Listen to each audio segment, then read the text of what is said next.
Hi, I'm Mrs. Gordon and I'm going to be reading for you an extract from a book called The White Giraffe. It's by an author known as Lauren St. John. This book was one of my daughter Katie's favourite stories to read when she was in primary 5, 6 in primary school. And there are a number of books in the series. This is the first, but there's also The Elephant's Tail. There is The Dolphin's Song and also The Last Leopard.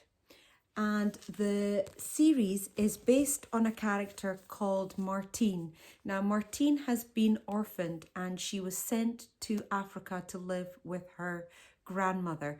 Her grandmother lives on a nature reserve or a game reserve in Africa. And Martine hasn't really settled in terribly well. We pick up the story one night, very late at night, where Martine has decided to head out into the game reserve to try and track down the white giraffe. She is in the dark of night and all on her own when she comes across some poachers in the reserve. So we're going to carry on the story and then we'll have a wee chat at the end.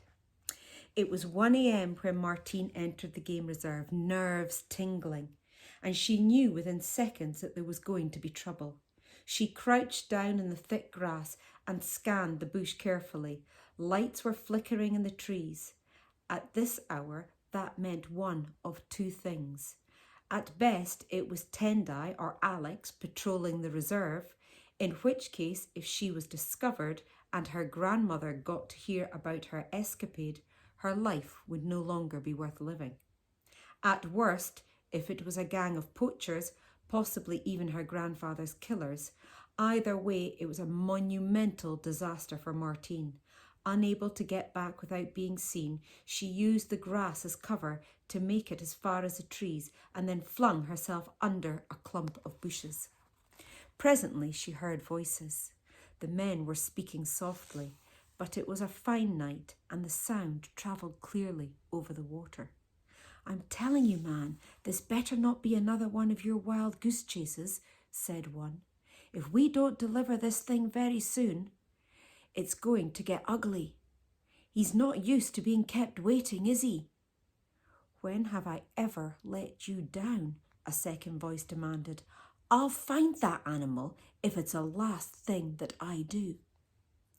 The voices came nearer and one of the men stepped out of the trees into an opening. He walked towards the water's edge and squatted to examine the mud with his torch. "Bullseye," he crowed. Another man emerged from the shadows behind him. Martine tried to get a good look at him, but despite the full moon in the sky, he was too far away to be anything other than an indistinct silhouette. "What's up?" "Giraffe tracks," the first man replied. He stood up. "Now all we have to do is find the giraffe." There was a whisper of leaves and Martine whipped round in fright. It was Jemmy. Unheard, the giraffe had crept up almost beside her and now he loomed over her, outlined like a shimmering white giant against the blue-black sky. His eyes were locked on the two men. "Jemmy," Martine whispered, "you've got to go. Run! Get lost!" He didn't move. "Jemmy," hissed Martine as loudly as she dared. "Run!" The giraffe seemed to notice her for the first time. His liquid black eyes swept from her to the men and back again. He was shaking. Every inch of his body was poised for flight. But something was stopping him.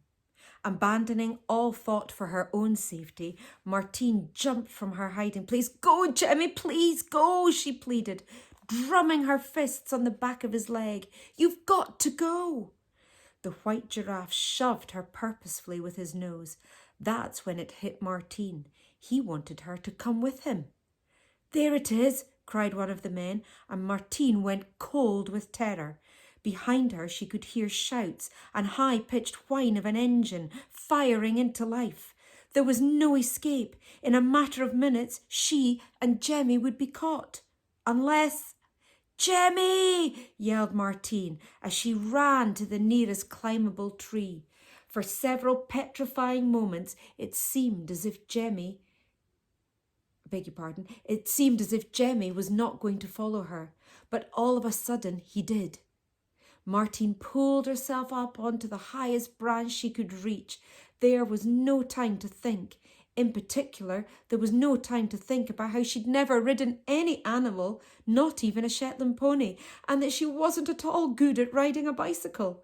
She simply swung onto Jemmy's back and grabbed a handful of mane. The first panicked surge of White Giraffe nearly sent Martine flying. Self-preservation stopped her from falling off.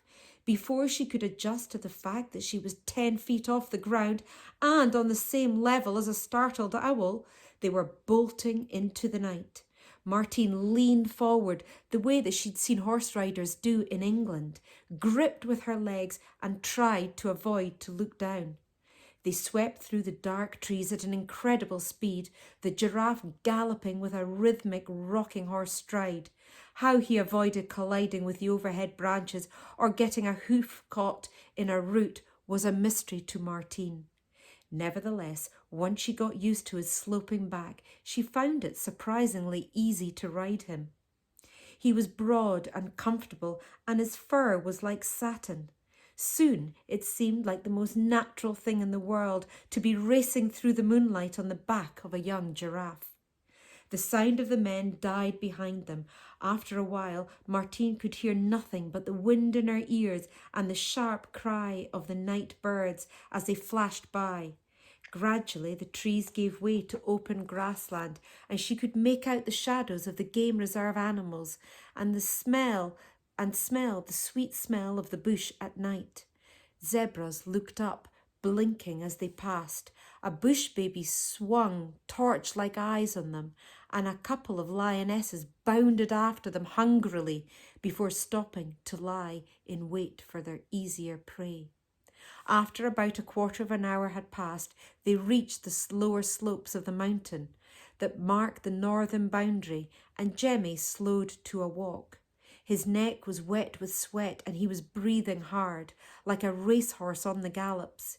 He seemed to be searching for something. I'm going to leave it there, but I hope that that's maybe inspired you to pick up this novel or another one in this series and learn more about the adventures of Martine in the game reserves in Africa. All right, happy World Book Day.